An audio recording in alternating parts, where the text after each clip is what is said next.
एक भद्दा मजाक उड़ा रही है खट्टर सरकार। कर्मचारी चयन आयोग की नौकरी भर्ती प्रक्रिया अब बन गई है धोखाधड़ी, जालसाजी और गड़बड़ झाला। साथियों, 7 अगस्त 2021 को सुबह और शाम पुलिस कांस्टेबल की भर्ती में जो सवाल पूछे गए, उनका एक सैंपल मैं आपको पढ़कर सुनाऊंगा।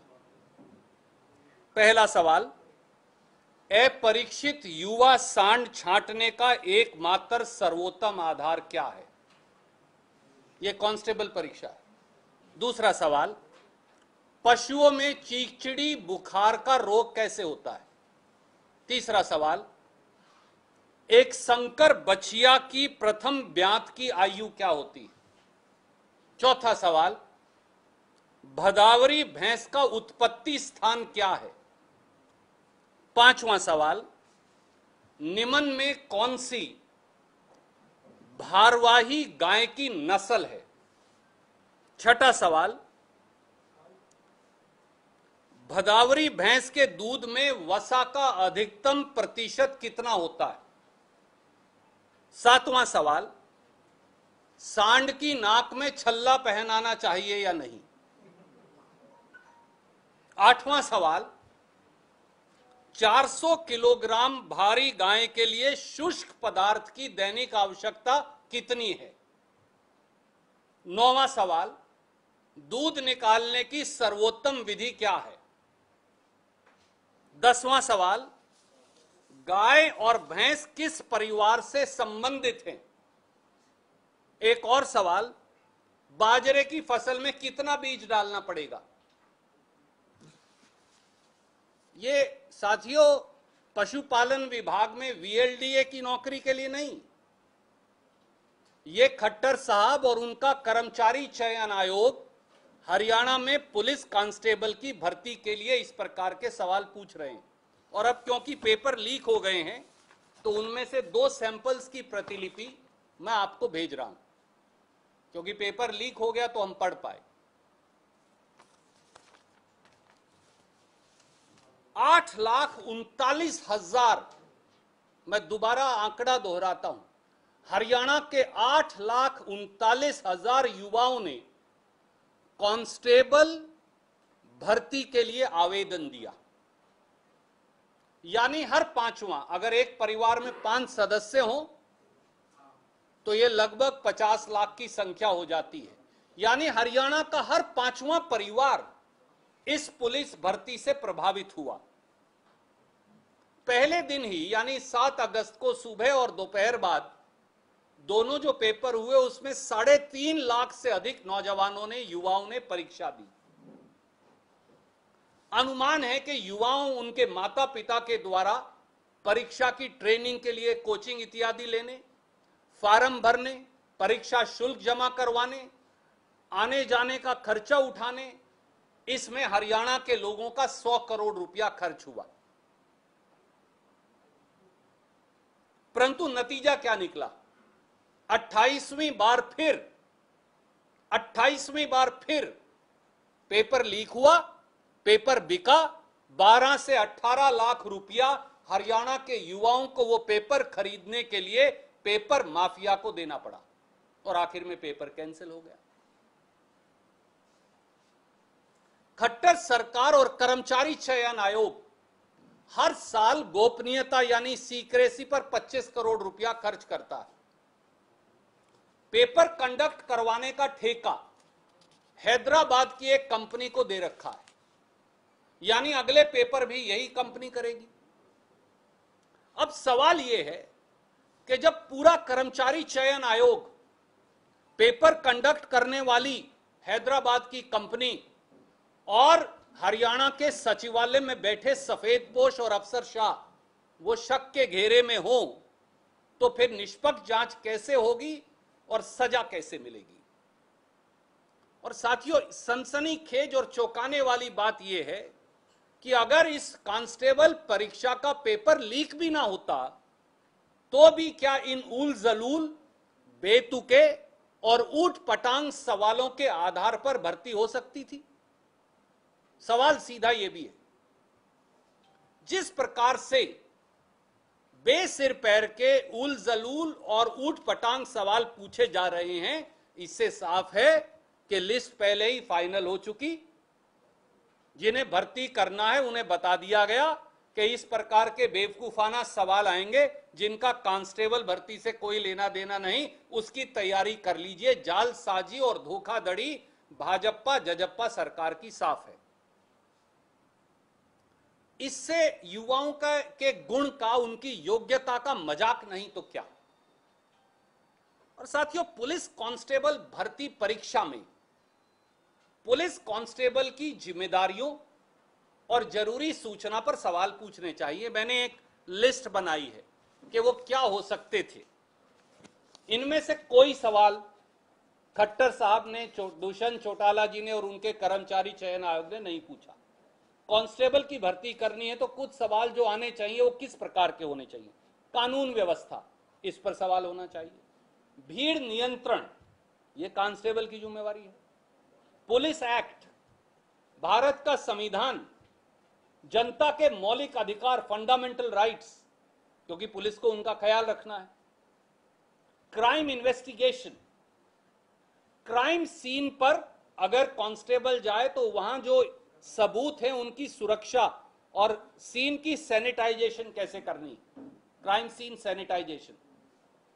क्राइम सीन से सबूत कैसे इकट्ठा करने हैं ताकि वो करप्ट ना हो जाए और अपराधी छूट ना जाए। महिलाओं, बच्चों और शेड्यूल कास्ट्स, उनके अधिकारों के सुरक्षा के प्रावधान क्या हैं। आम जनमानस से बेहतर व्यवहार और पुलिस की छवि कैसे सुधारें। इतिहास और राजनीति शास्त्र, अर्थव्यवस्था, प्रशासन का तौर तरीका, रेड और गिरफ्तारियों पर कैसे पाबंदियां हैं। ये कुछ सवाल हैं जो सार्थक होते, पर इनमें से अचंबा मत मानिए, ना मनोहर लाल खट्टर साहब ने, ना दुष्यंत चौटाला जी ने और ना उनके चयन आयोग ने कोई सवाल नहीं पूछा। एक सवाल भी इनमें से किसी विषय पर नहीं आया। विषय आया है सांड को छल्ला कैसे पहनाया जाए। विषय आया है कि शंकर बचिया की प्रथम ब्याह की आयु क्या होती है। विषय क्राइम इन्वेस्टिगेशन नहीं आया। विषय आया है कि अपरिचित युवा सांड छांटने का सर्वोत्तम आधार क्या है। कांस्टेबल भर्ती की परीक्षा है या सांड छांटने की परीक्षा है। और हैरत अंगेज बात इससे भी अधिक है कि ये सारे सवाल, इनमें से काफी सवाल 2005 में उत्तर प्रदेश में एक पेपर हुआ, प्रशिक्षित स्नातक शिक्षक चयन परीक्षा कृषि। ये 2005 का पेपर है यूपी का। ये इसमें से सवाल ले रखे हैं, कॉपी नकल मार ली। मैं ये पेपर भी ले आया हूं, ये आपको रिलीज कर रहा हूं। यूपी के 2005 के पेपर की नकल मारकर यहां पुलिस कांस्टेबल की भर्ती में सवाल पूछ लिए गए। मैं एक चार्ट आपको जारी कर रहा हूं जहां मैंने मिलान करने की कोशिश की कि कौन सा सवाल पुलिस पेपर में क्या है और इस पेपर में क्या है। जैसे 31वां सवाल 2005 के यूपी के पेपर में सवाल 2 है। पुलिस कांस्टेबल का 32वां सवाल नंबर 3 के बराबर है, इत्यादि इत्यादि। कुछ मैंने निकाल भी लिए, थोड़ा समय था और भी होंगे, पर काफी सवाल निकालकर मैंने उनका एक पैरेलल चार्ट बना दिया। अब 2005 की यूपी की खेती विभाग की प्रशिक्षित स्नातक शिक्षण चयन परीक्षा से आप सवाल निकालकर कांस्टेबल की भर्ती में टेप देंगे तो बच्चों का चयन कैसे होगा। सच्चाई यह है कि प्रदेश में नौकरियां और पेपर बिक्री की मंडी चल रही है। इसके लिए सीधे सीधे मनोहर लाल खट्टर साहब और उनके उप मुख्यमंत्री दुष्यंत चौटाला जी जिम्मेवार हैं। बिना खर्ची बिना पर्ची का जुमला दिखाकर सत्ता में आए, पर पेपर बिक्री और खर्ची तंत्र चला दिया। यह व्यापम से भी बड़ा, क्योंकि 28वां पेपर लीक है, यह व्यापम से भी बड़ा नौकरी घोटाला हरियाणा में हो रहा है। और साथियों, इस सरकार की कोई ऐसी भर्ती नहीं जिस पे कालिख ना पूती हूं। उसके कुछ उदाहरण मैंने दिए हैं, मैं बोलकर आपका समय नहीं खराब करूंगा, उनके सब उदाहरण मैंने इसमें दे दिए हैं। वो HCS परीक्षा हो, वो नायब तहसीलदार परीक्षा हो, वो 2 बार हुई क्लर्क की परीक्षा हो, वो ऑनलाइन पेपर हो बिजली बोर्ड का, ALM का, DM का, LDC का, वो ग्राम सचिव की परीक्षा हो, सब के सब पेपर आउट हैं। साफ है कि खट्टर सरकार में पूरी नौकरी भर्ती प्रक्रिया, जैसा मैंने शुरू में पहली लाइन कही, बेईमानी, जालसाजी, धोखाधड़ी पर आधारित है और हरियाणा के नौजवानों के भविष्य पर यह ग्रहण लगा रहे हैं। हमारी इसलिए 3 मांगे। नंबर 1, ऐसे में कर्मचारी चयन आयोग अपनी विश्वसनीयता खो चुका है, न केवल पेपर लीक से 28 बार, परंतु उसके साथ साथ जिस प्रकार के सवाल पूछे जा रहे हैं उनसे। इसलिए कर्मचारी चयन आयोग को बिना विलंब बर्खास्त किया जाए। दूसरी मांग, सभी 28 से 29 पेपर लीक मामलों की जांच पंजाब हरियाणा हाईकोर्ट के तत्वाधान में CBI या एक विशेष गठित आयोग से करवाई जाए। और तीसरी मांग, पारदर्शी और जवाबदेह नौकरी भर्ती प्रक्रिया की प्रणाली सुनिश्चित की जाए और मुख्यमंत्री उसे सार्वजनिक करें। कोई प्रश्न आप पूछना चाहें, स्वागत है। ये सारे अनेक्शंस मैं आपको भेज रहा हूं।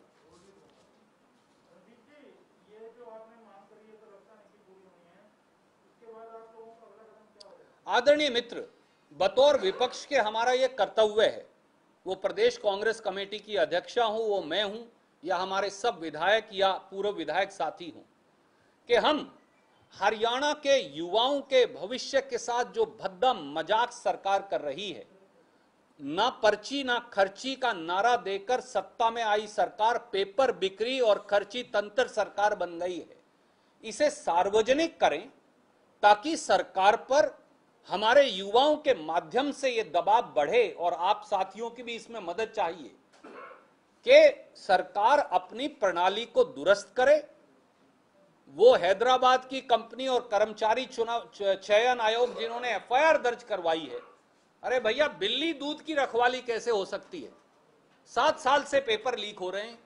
क्या कर्मचारी चयन आयोग के किसी चेयरमैन या सदस्य पर कार्रवाई हुई? क्या इनमें से कोई जेल गया? क्या हरियाणा के सचिवालय में बैठे सफेद पोशों के नाम सामने आए? क्या उन सारे अधिकारियों के नाम सामने आए जो लाखों करोड़ों रुपए में बच्चों के पेपर बेच रहे हैं?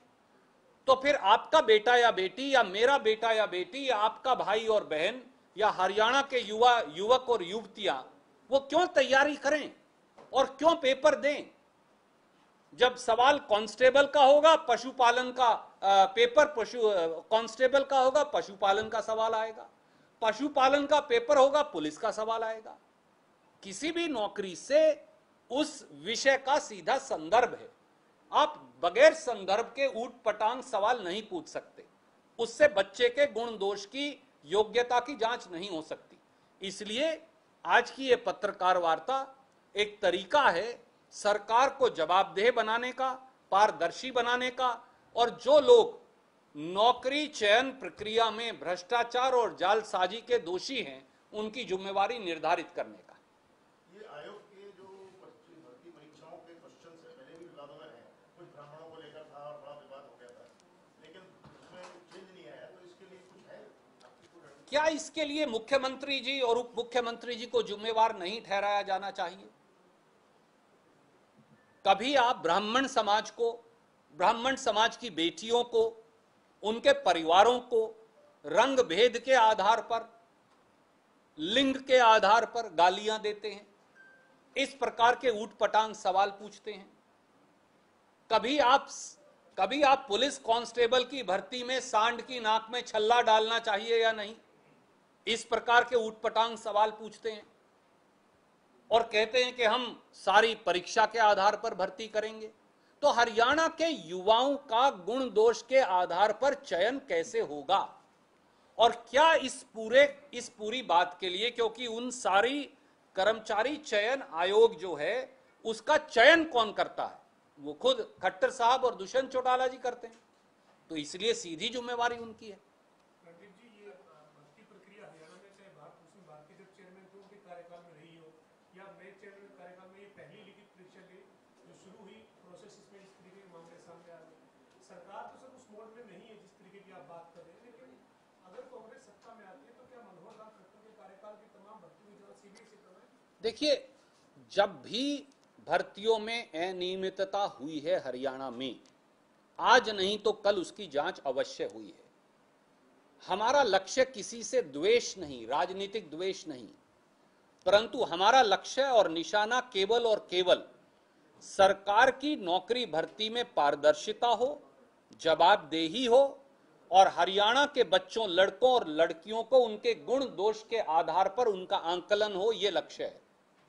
और अगर यह पूरा नहीं हो रहा और कोई उसमें रिश्वतखोरी, जालसाजी और धोखाधड़ी कर रहा है, तो आज नहीं तो कल उसे उसकी सजा अवश्य मिलेगी।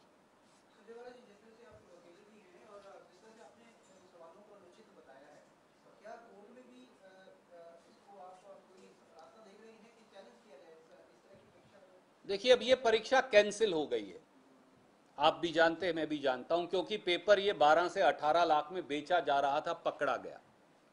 तो जब परीक्षा कैंसिल हो गई है तो आप उस परीक्षा को चुनौती कैसे देंगे? परंतु एक जिम्मेवार हरियाणा के नागरिक के तौर पर और विपक्षी दल के एक कार्यकर्ता के तौर पर मुझे यह लगा कि कांग्रेस पार्टी, क्योंकि प्रमुख विपक्षी दल है और हरियाणा की जनता अब 2 बार खट्टर सरकार और धोखे से बनी हुई इस भाजपा जजप्पा सरकार को सत्ता सौंपकर यह बात जान चुकी है कि उनके साथ सरासर धोखा हुआ है।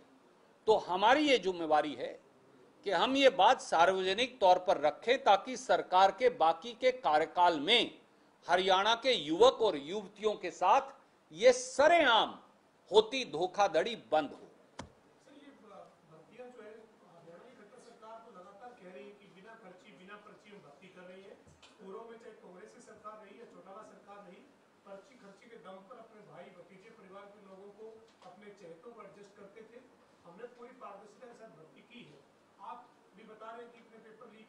सामने भी आए, मीडिया रिपोर्ट भी हुई है और तमाम पेपर भी लीक हुए हैं, लेकिन इसके बावजूद भी सरकार इस नारे को कैसे साबित करने में जुटी हुई कि बिना खर्चे की नौकरी दे रही? हिटलर के एक सेनापति थे, उनका नाम था गोबल्स। अंग्रेजी की एक कहावत है, गोबल्स ट्रूथ। आदरणीय खट्टर साहब गोबल्स ट्रूथ बोलते हैं, यानी एक झूठ को 100 बार बोलो तो जो भक्तजन हैं या उनके कुछ मित्र हैं मीडिया में, वो उसे सच मानना शुरू कर देंगे। परंतु हरियाणा के बच्चों का, जिनकी ना राजनीतिक दल से संबंध है, जो ना राजनीति का हिस्सा हैं, जो गुणी हैं, शिक्षित हैं, काबिल हैं और सालों से उमंग लिए एक भर्ती की परीक्षा के इंतजार में बैठे रहते हैं, मां बाप का पैसा खर्च कर कभी कोचिंग लेते हैं, कभी ट्रेनिंग लेते हैं। आप हरियाणा में पिछले 6 महीने से जाइए, हर गांव की, हर शहर की सड़क पर सुबह और शाम को बच्चे दौड़ते फिरेंगे, आपको दिखेंगे। वो इसलिए कि फिजिकल एग्जाम की तैयारी कर रहे हैं। आपने को यह भी पता है कि आप 25 या 26 साल से ज्यादा कांस्टेबल भर्ती नहीं हो सकते। शायद अनुसूचित जाति के साथियों के लिए 28 साल है उम्र। और पिछले सालों में, चाहे वो कुरुक्षेत्र में भर्ती हुई जहां 12 से अधिक बच्चे मर गए, उसका रिजल्ट नहीं आया आज तक। 5.5 साल बीत गए खट्टर साहब को। कुरुक्षेत्र में जो भर्ती हुई, पूरा कुरुक्षेत्र तोड़कर रख दिया। पूरे हरियाणा के बच्चों को एक शहर में बुला लिया, ना उनके लिए बाथरूम जाने का इंतजाम था, ना नहाने का इंतजाम था, ना खाना खाने का इंतजाम था। आज तक नतीजा नहीं निकला और बार बार पेपर बिक रहे हैं। तो ये सरकार जो है अपना नाम बदलकर पेपर बेच और खर्ची तंत्र, सरकार इन्हें दोबारा रख लेना चाहिए। सच्चाई है।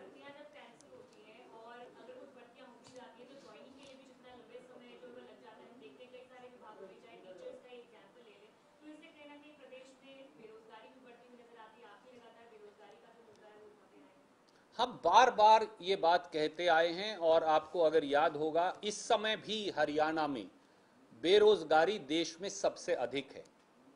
देश में बेरोजगारी की दर CMI की ताजा रिपोर्ट के मुताबिक, फिर खट्टर साहब कहेंगे कि मैं मानता नहीं, क्योंकि उन्होंने मानना कुछ है नहीं।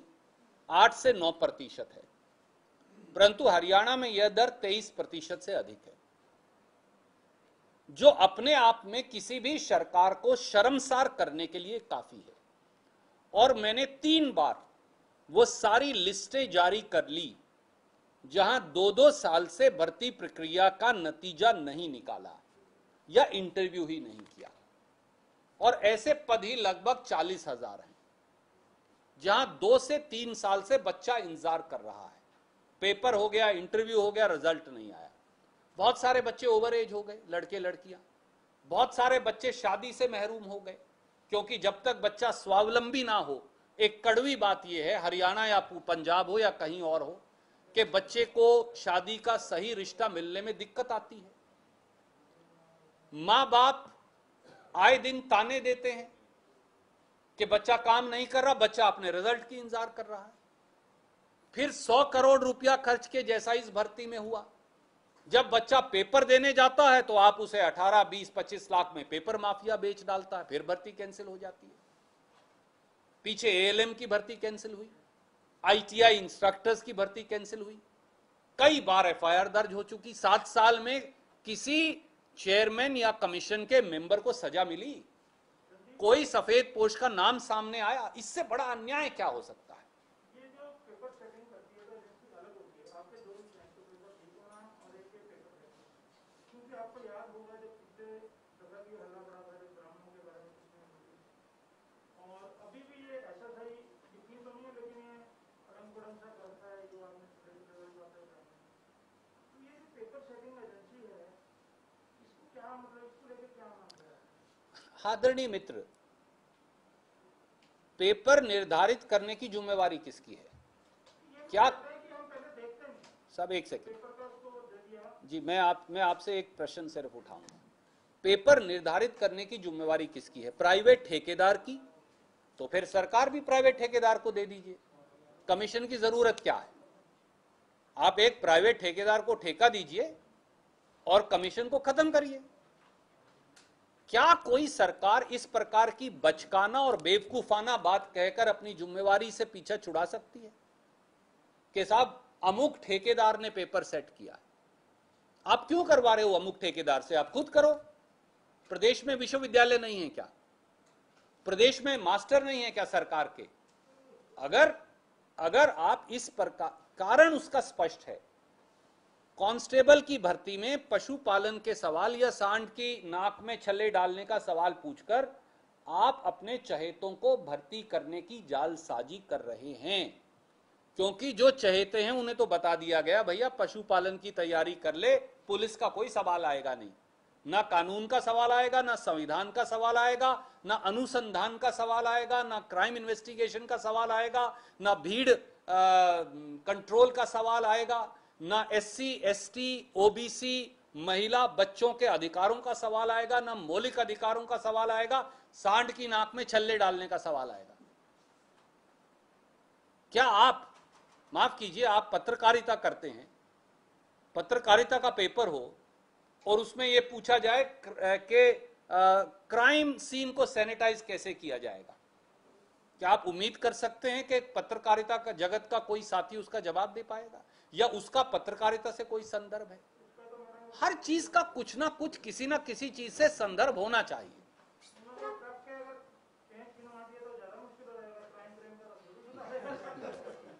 सीएम साहब कह रहे हैं कि हमारे पास नौकरियां नहीं है, नौकरी 15-20 हजार लोगों को दे सकते हैं, हम तो स्टोर खुलवाएंगे, हर हित के नाम से स्टोर खोले हैं सरकार ने रोजगार देने के लिए। मुख्यमंत्री जी ने सही फरमाया, भाजपा के पास केवल भाजपा नेताओं और जजप्पा नेताओं को मलाई खिलाने की नौकरी है। सरकार के संसाधन लूटकर, सरकार के संसाधनों का दुरुपयोग कर सत्ताधीशों और मठाधीशों को कोठी, कार और झंडियां देने की नौकरी तो है, पर हरियाणा के लाखों करोड़ों नौजवानों के भविष्य को उज्जवल रोशनी करने के लिए उनके पास ना नौकरी है ना रास्ता। और ऐसी सरकार जो हमारे बच्चों को रोजगार देने में असक्षम है, मेरा यह मानना है कि उन्हें एक क्षण के लिए भी अपनी गद्दी पर बने रहने का अधिकार नहीं, उन्हें अपनी गद्दी से इस्तीफा देकर घर चले जाना चाहिए, क्योंकि कांग्रेस बेहतर सरकार चला लेगी और नौकरियां भी दे देगी। 3-4 दिन पहले मुख्यमंत्री ने कहा है कि 2024 तक बेरोजगारी मुक्त प्रदेश बनाएंगे हरियाणा को। इन हालात में आप इसको कैसे देखते हैं? मुझे लगता है इस सवाल का जवाब देना भी मजाक होगा, यह अपने आप में एक मजाक है। खट्टर साहब हरियाणा के शिक्षित काबिल लड़के और लड़कियों का मजाक उड़ा रहे हैं। काश आदरणीय मुख्यमंत्री जी ने बेरोजगार बेटा और बेटी घर में कैसे तड़पता है, तिल तिल कर कैसे मरता है, शिक्षित हो, काबिल हो, योग्य हो, परीक्षा ना नौकरी निकले ना परीक्षा का नतीजा आए, काश उन्होंने हरियाणा के ये पीड़ा कभी सही होती तो वो जान पाते कि इस पीड़ा के मायने क्या है। धन्यवाद। सर एक सवाल है, मुख्यमंत्री कह रहे हैं कि हरियाणा में तो केवल 6% बेरोजगारी है। सीएमआई के जो आंकड़े हैं वो ये राजनीति से प्रेरित संस्था है जो फिजूल के आंकड़े जारी करती है। हरियाणा के जो आंकड़े हैं, जो सीएमआई के आंकड़े 30% के करीब बेरोजगारी के, वो उसको मानने के लिए तैयार नहीं है। वो कहते हैं कि राजनीति से प्रेरित कुछ लोगों का एक ग्रुप बना हुआ है, वो हरियाणा को नीचा दिखाने की इस तरीके की बात करते हैं। तो एनएसओ के आंकड़े भी गलत हैं क्या? अब तो एनएसओ के आंकड़े आए, वो तो मोदी जी की एजेंसी है, तो उन्होंने भी हरियाणा को सबसे ऊपर दिखाया है। जी जी, देखिए मैंने इसीलिए सिर्फ ये आपको कहा कि आप गॉबल्स ट्रूथ बोलकर सच्चाई को ढक नहीं सकते, क्योंकि सच्चाई को, जैसा महात्मा गांधी ने कहा, आवरण की जरूरत नहीं, झूठ को आवरण की आवश्यकता है। यह दुर्भाग्य है प्रदेश का कि प्रदेश के प्रथम नागरिक और सबसे जिम्मेवार व्यक्ति जो हैं आदरणीय मुख्यमंत्री जी, वो झूठ के आवरण में व्यापक बेरोजगारी और बेचैनी को ढकने का एक कुत्सित प्रयास कर रहे हैं। उनसे कम से कम ये उम्मीद नहीं थी। हम हाथ जोड़कर उनसे केवल ये विनती करेंगे, अब भी चेत जाइए और इसे चेतावनी मानिए और भूल सुधार कर प्रायश्चित करिए खट्टर साहब, वरना हरियाणा का नौजवान आपको माफ नहीं करेगा, क्योंकि वो जाति और धर्म के आधार पर बंट नहीं सकता। धन्यवाद।